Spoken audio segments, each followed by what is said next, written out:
balungui la voir to soma balungui la place au entre saka ba bisinga bato ba simbi yo boye bolingo na bango yo menate et ça la 1 mois et demi effectivement la longue si bon en tout cas fona luka sous ba chef coutumier on a pour na pesa bon cadeau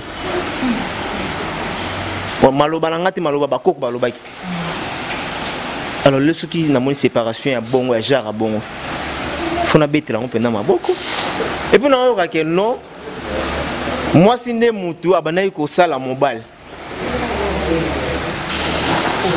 ça fait la honte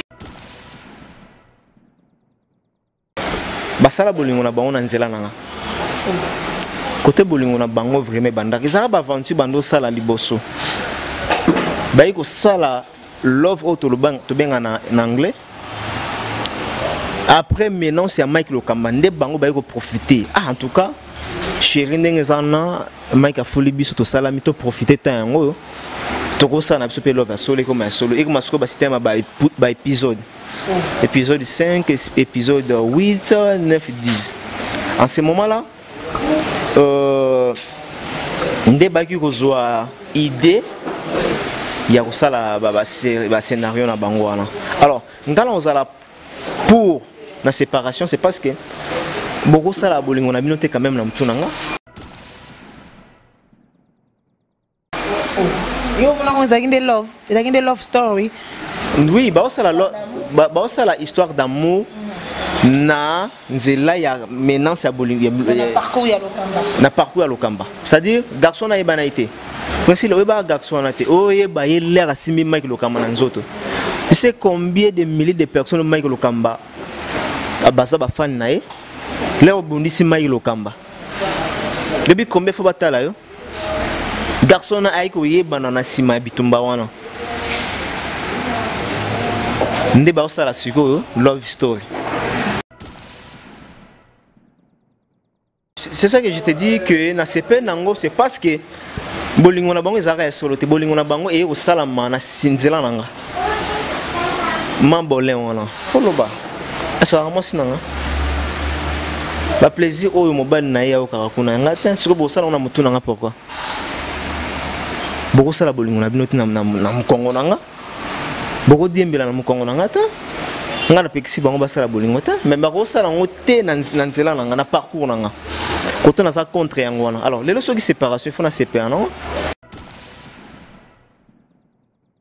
Yoza Star soi-disant basta kaka ba koni forte Yoza Star na ba jaro wana obeta katolo kofinga weranson yo kofinga fali pupa obiso to na ba beaucoup de respect envers ba fali wana ba biso ba Mike Lokamba yo to tele matin mais to biso to banga ba fali wana to banga ba weranson wana to banga ba jibe yo finga la biso ba fali.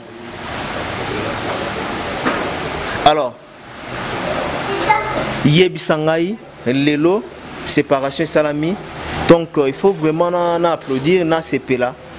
Pour jouer au Kagana, au Kagama solo, na commission na Fukama.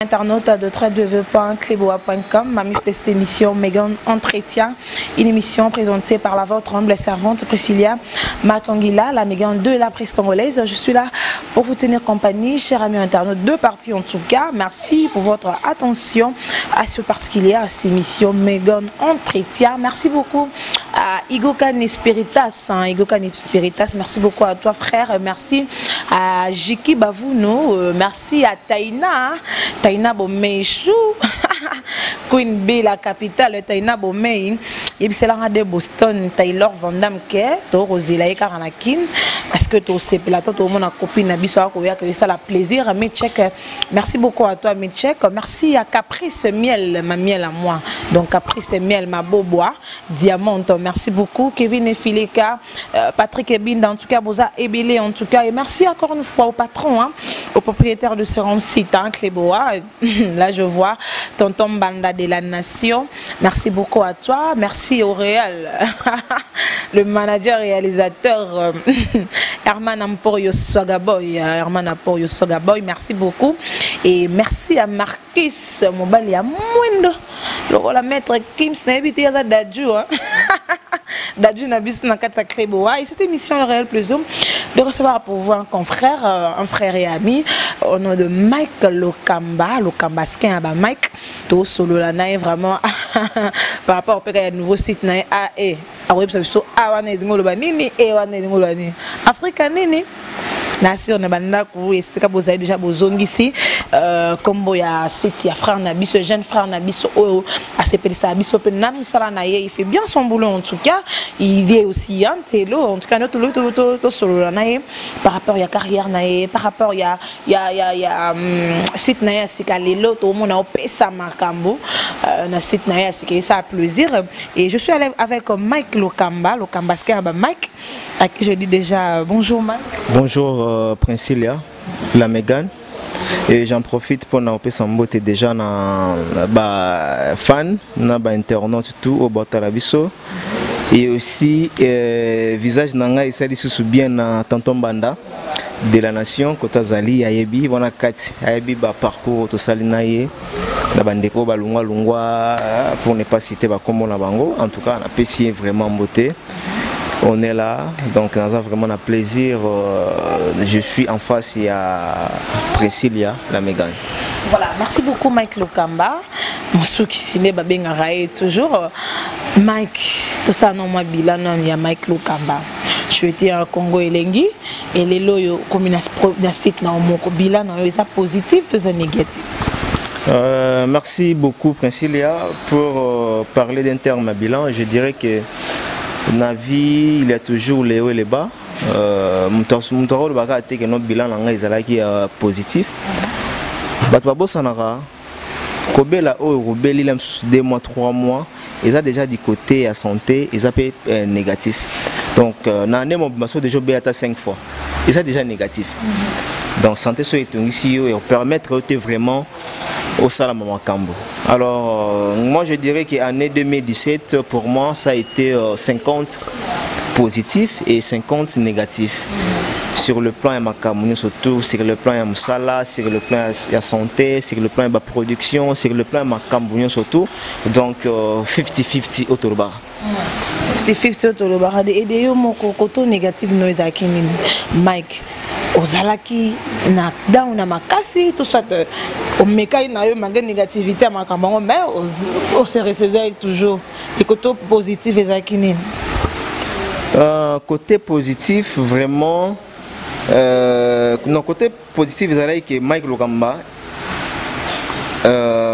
azalaki toujours na visibilité Mike Lokamba azalaki toujours na ba point chaud pour nous pesa batu ko senga donc ba émission ba production il y a émission en tout cas côté positif yangwana et aussi au moni na carrière biso to sali to mel nango to ko ba développer batu mususu ba rolemba biso c'est-à-dire que non à telle face à Mike Lokamba o déjà à sali trop to le kisaye to tala batu mususu ba yesika mais siko biso ba Mike Lokamba tout l'ingaraté que nos battements bossent en biso battements l'exabiso donc tout ça là de façon à ce que tout ça là toujours mieux de nous pour que tout puisse s'abattre elengi ou bien battements ça a toujours un plaisir ya Rolanda biso donc côté positif il y a Mike Lokamba nazalaki toujours nazaki stable na bouger qui était bien qui mutari pe rochiter mutari pe rolamuka mais côté négatif je dirais que nazaki makambo belé makamnanga belé simba qui vraiment te fona lobango j'ai eu une affaire avec Roger Ngandou Oui, c'était ma passeport, ma visa, il y a frais d'ici. Au moment na kota ina mama kambo na Mike Lokamba a kangisa Roger a funda Roger na ba parquet. Au moment déjà nando salango mais crédibilité déjà qui a Mike Lokamba kangisi mutu pende kunai congolais. Peut-être pour na batum sous c'est mais déjà mabé. Mais ngala sala qui ngote pour na nuirier, ils allaient qu'à justice et donc c'est la biso ba droit na biso. Alors ils ont parti point haut na rolo ba négatif il y a 2017 et aussi n'a eu reçoit menace à mort malgré je suis vivant. Il y a certaines bandero moko soi-disant au basala ba émission na ba internet awa na mobile nae il y a poto webi balinga ba boma Mike Lokamba en pleine scène de tolba papa mbakufa na Côte d'Ivoire en pleine scène Mike Lokamba pe alinga kufa en pleine scène voilà. Et ça va. Voilà.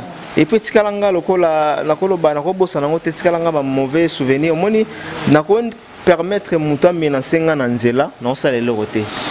Mais naza sur le champ a simbi micro. Moi to simba micro esprit mususu ekotara. Papa wemba ndenga lo bangosi so aza na podium ndenga zalaka biso peso to simbi micro donc biso pe to planara. Ce qu'on a été sous plané, un individu simple, a aussi sopé en France, intimidé sur France, a aussi France, et au 4 en pleine scène, à menacer. Donc, genre de comportement européen, et ça l'a bien été année demi passée, donc voilà. Et ça parmi point haut dans le négatif. Il y a Mike Lokamba, tu as mon réaction Mike Lokamba, Mike Lokamba, la facette mususu ndenga silika, ndenga betara likofi. Pour nanga, ça l'a bien été quoi, voilà. Voilà, et ça là au bien temps et les lots sur Mike Lokamba, tu es toujours dans des choses là que peut-être il y aura au bizarre négatif, il y a une négativité à Marambébélé, au yokuta nango peut-être qui bien te dinte, na ba fano balingarayo, na ba partenaire nayo, va soutenir toujours ton émission en tout cas et puis les lots sous Mike Lokamba, vous êtes sur le côté sous na Marambébélé au moins Mike et au petit solo il y a frère ou sœur mort boué, bah comme une sœur à plein champ, à plein boulot nayo et les lots sous ezongi le frère en question avec la sœur en question, j'ai moi problème na bango et Mike Yosu Mela osu siffler mégaphone au bête au CP là la séparation baninga au CP là na ndenge moninga za na passe malgré que ayaki a bonisa ko sala ko marambebele mais yo aux 8 ans ya au sala bémission yo CP là na 5 na mawa moninga. Voilà ba tout ba tala biso omoni eza télévision eza radio té parce que total amaka na yebi batu bafinga bazanga raté ba commentaire ko finga ya ba compte pega ya mabe na question na koloba oui malheur ya moninga ba sepela lango te donc na ko sala la malheur ya moninga fêtité aussi longtemps na yebi pasi ya la séparation donc vie amoureuse ndenge zalaka. Donc na rosepe nango te mais na rosepe nango c'est comme na kanini c'est comme na kaki basala bolingo na bango na nzela nanga côté bolingo na bango vraiment bandaki ça ba aventure bando sala liboso bayi ko sala love auto le bang to benga na anglais après maintenant c'est Mike Lokamba nde bango bayi ko profiter en tout cas chéri ndenge zana Mike a foli biso to sala mi to profiter tango toko ça na biso pe love solo comme solo et comme ce que ba système ba épisode épisode 5 épisode 8 9 10 en ce moment là ndé baki ko zoa idée ya ko sala ba scénario na bango wana alors ngala ozala pour la séparation c'est parce que beaucoup ça la bolingo na binote quand même na mtunanga yo vona de love story. Oui, c'est la histoire d'amour na nzela ya menace ya bolingo na parcours ya Lokamba. C'est-à-dire garçon na ebanaité. Parce que le garçon na te oyeba l'air asimi Mike Lokamba na nzoto. Tu sais combien de milliers de personnes Mike Lokamba abaza ba fan na e l'air bondisi Mike Lokamba. Depuis combien faut batala yo? Garçon na aiko yeba na sima bitumba wana. Nde ba osala siko love story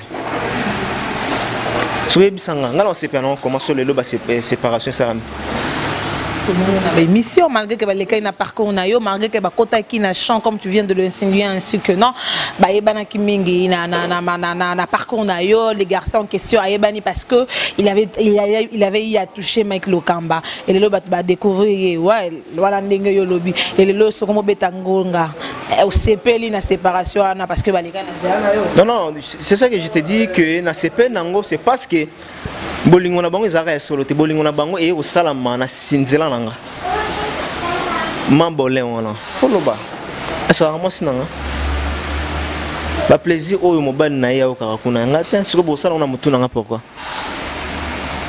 boko sala bolingo na bino tina na mukongo nanga boko diembela na mukongo nanga ta ngana pekisi bango basala bolingo ta mais bako sala ngote na nzela nanga na parcours nanga quand on a ça contre Yangwana. Alors, les leçons de séparation, il faut la séparer, non? Et puis, le bitumbalé et salama, pour nga vraiment, Mike Lokamba, oh, na moi ma bella bako koye ko la biso. Car à place au babundi sa Mike Lokamba. Ba chef coutumier ba ya ba saka. Yo ba ngote hein?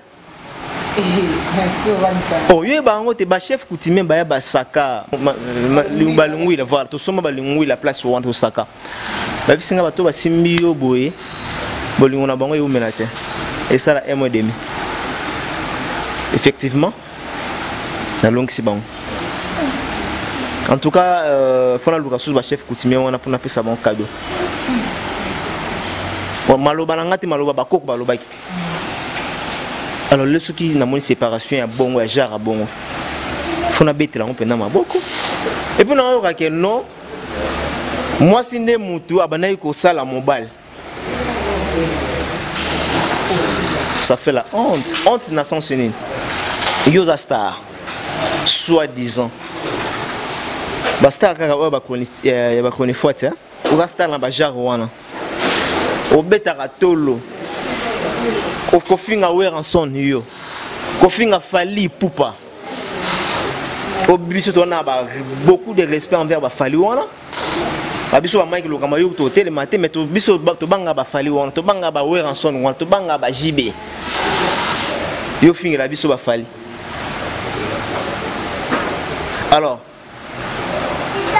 Yebisangai lelo séparation salami. Donc il faut vraiment applaudir na CP là. Pour jour kaka na okaka solo wana na komisa nzambe na fukama. Na mela des champagne. Ah my là. Quelle méchanceté. Quelle méchanceté. Et ça méchanceté. Le problème avec Mike Lokamba Sarani, alors bah, vérité. Il y a un problème, mais le préjudice. Quel problème? Il y a insulte, il y a injure, il y a blâme. Mais ce qui insulte, non, le problème, c'est que quand tu as fini Mike Lokamba, au fini Mike Lokamba, mais ça, Mike Lokamba. Ngale oni mutawo finga ngapende swinga. N'habite hein. Elo ni pena ofinga nga e oswanga. Po batapoto ba finga biso kutu ba ebi pe ko finga. Et soit ngate ni chaud ni froid. Ato bisinga misu minene ni chaud ni froid.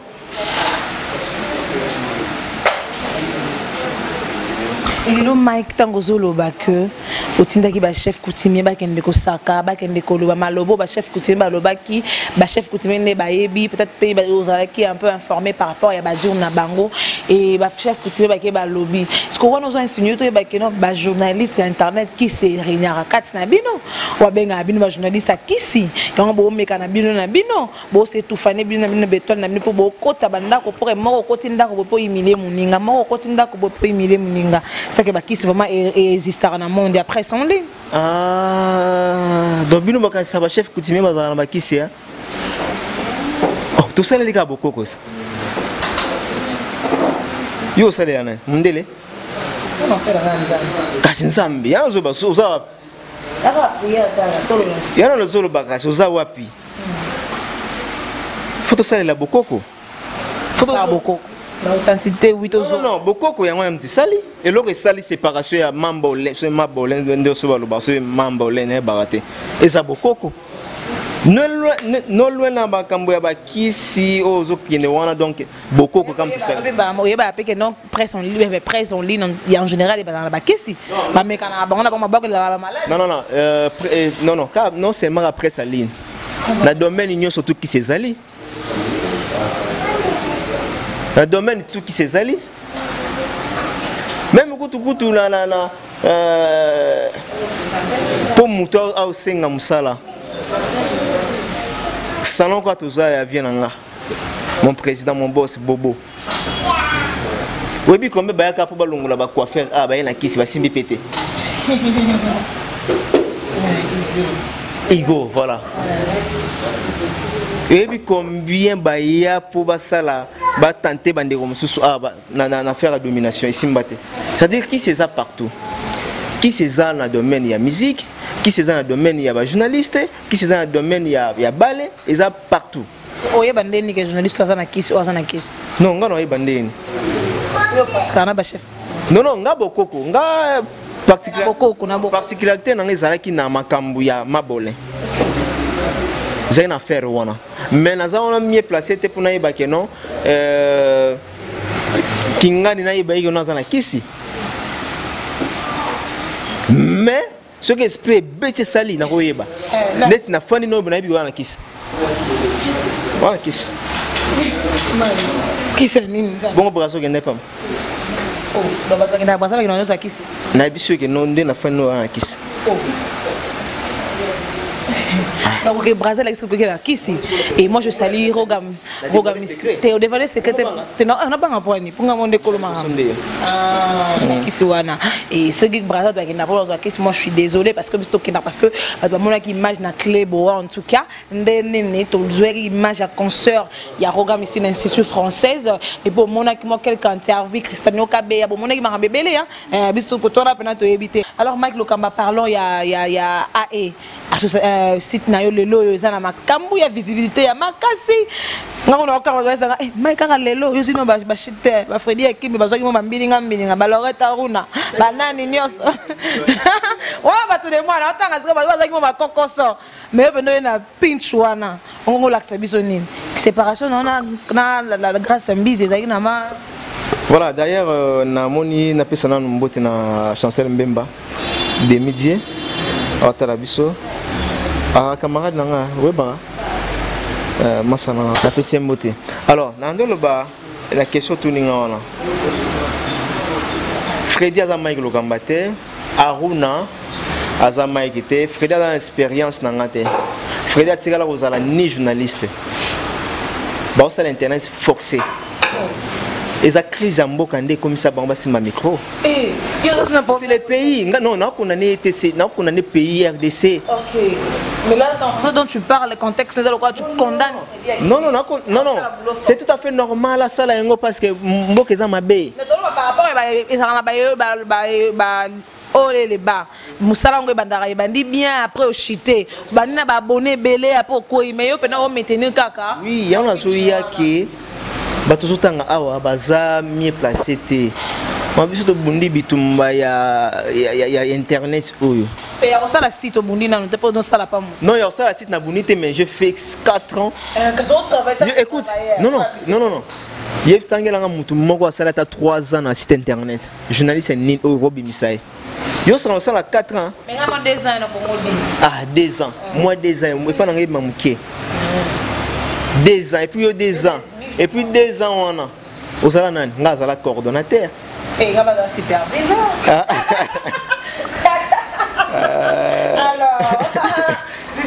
alors voilà donc voilà pour te dire qu'est-ce que les autres ça comme maintenir il a ça qui expérience déjà il y a reçoit charge il y a responsabilité il y a gérer batou Fredi a jamais géré batou Fredi a kakaboué n'a pas épargné n'a pas pourquoi Fredi c'est mon frère ami dans la vérité à ça caméraman à Mati tu vois Arnaud ça na sitio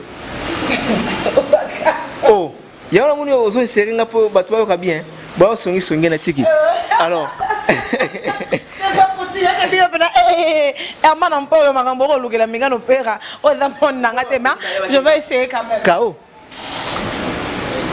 Aruna inga sala site. Singa na kingo. Masi wapi. Kao. Matia c'est mon frère ami. Kao.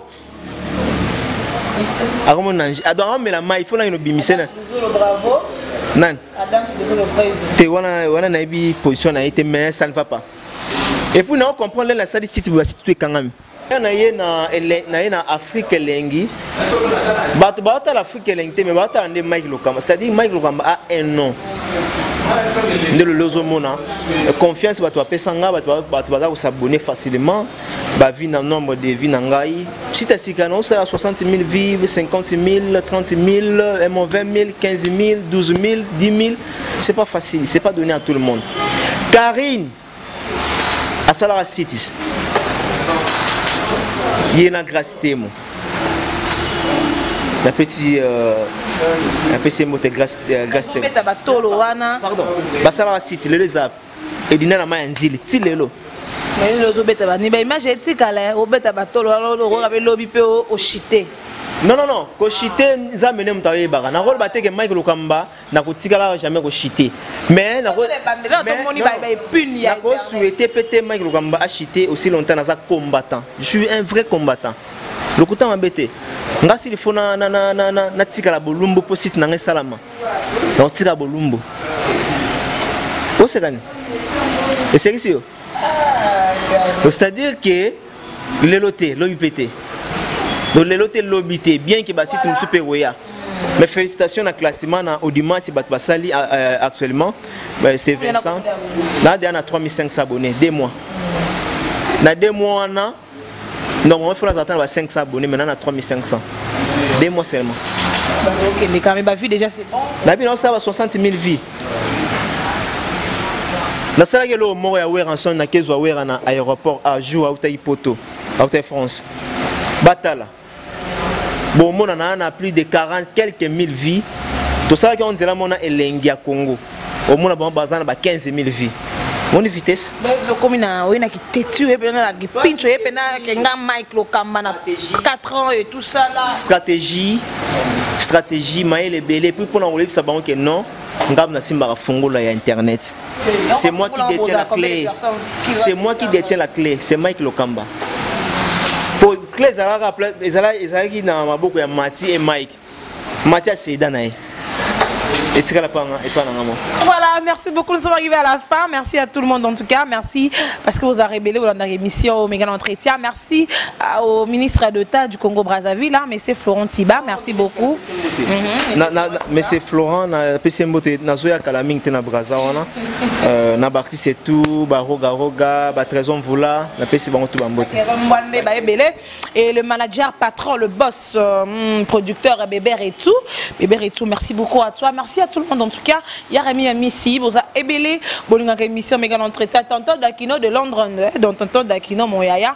Merci beaucoup dans ma conseil. Caprice Miel, merci. Kevin Fileka, vous a vraiment ébélé. Platini Menga, merci frérot. Merci. Naba frérot, ba frère Enos Bolinga Raba, artiste Nabiso, Ababi Beta Show.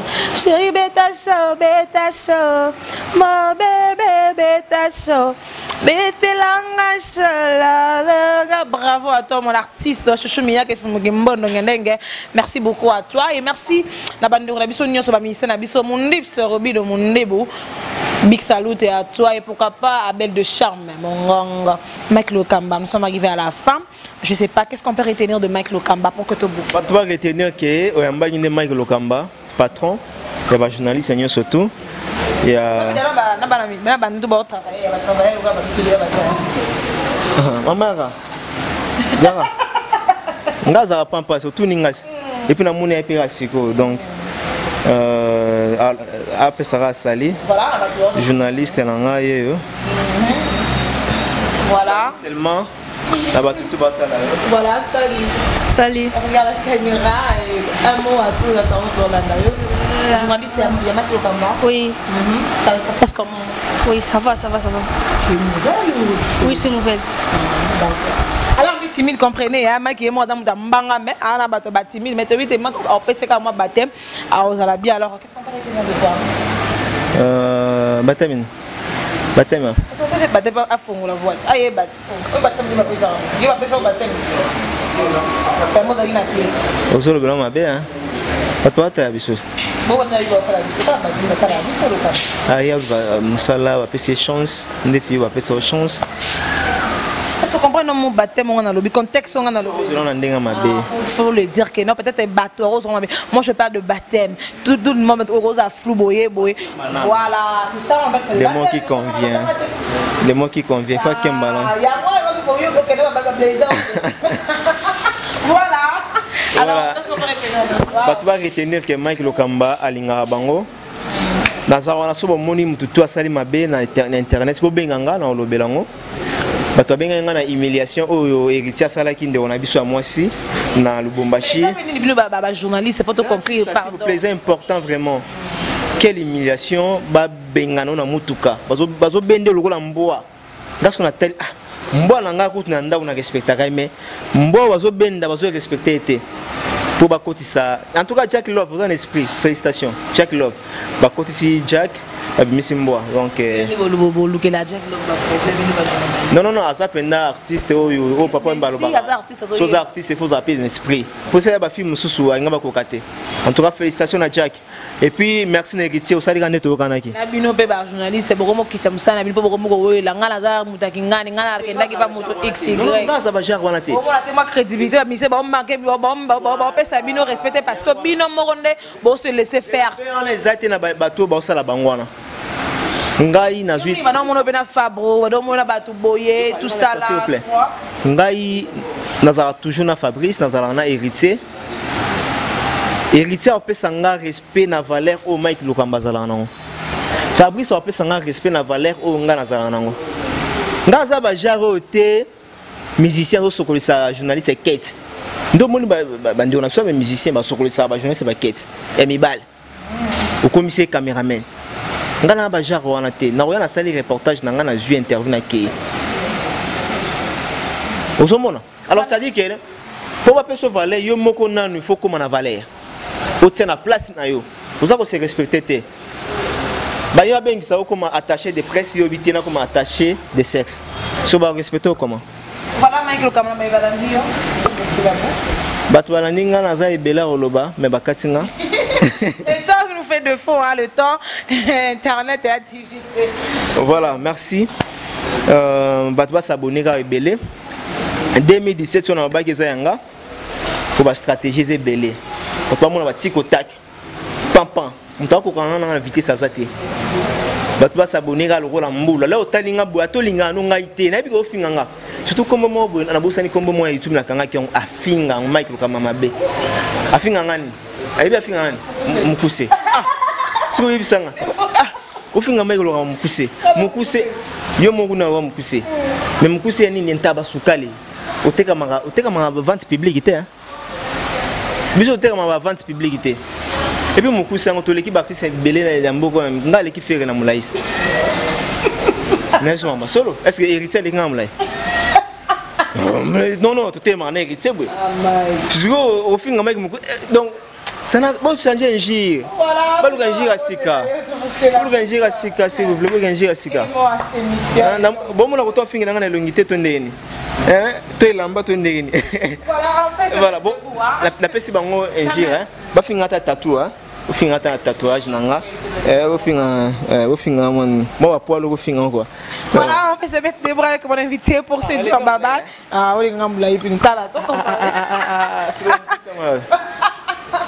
donc voilà, merci beaucoup à tout le monde. Voilà, biso vraiment deux parties en tout cas. Donc pesibino ba mbote belé, bon s'abonner, les sous belé donc Cléboa et bon s'abonner pe les sous sur la site ya Mike Lokamba, Africa Elengi Info hein, c'est ça. Voilà, Africa Elengi TV et bon s'abonner vraiment massivement et bon on a PKK, musala onenge kende ça la bien et merci vraiment à tous les internautes en tout cas voilà dans l'émission de partout Brazzaville, Pointe-Nord partout. Il m'a beaucoup dans la musique kuno suki comme mo suki il écrit sur 0,29 sur une dénine. Placement de Autriche,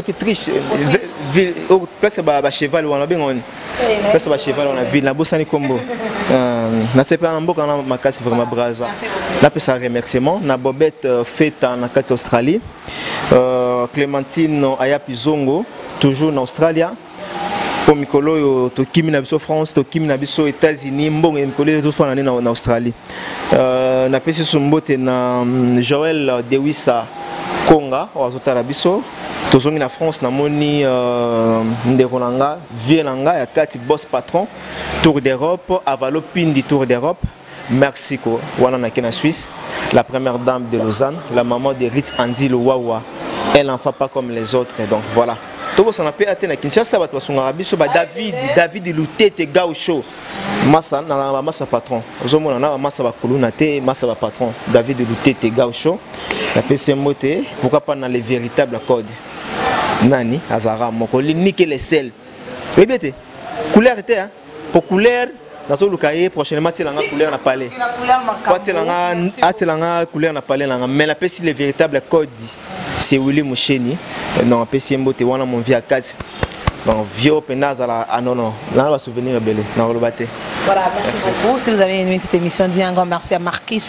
Marquis c'est Mobala Mwendo, notre Dadjou. Dadjou après ça. Maître Gims na Mwendo. Et pas les Kishara qu'on a Mwendo. Merci beaucoup, bye bye.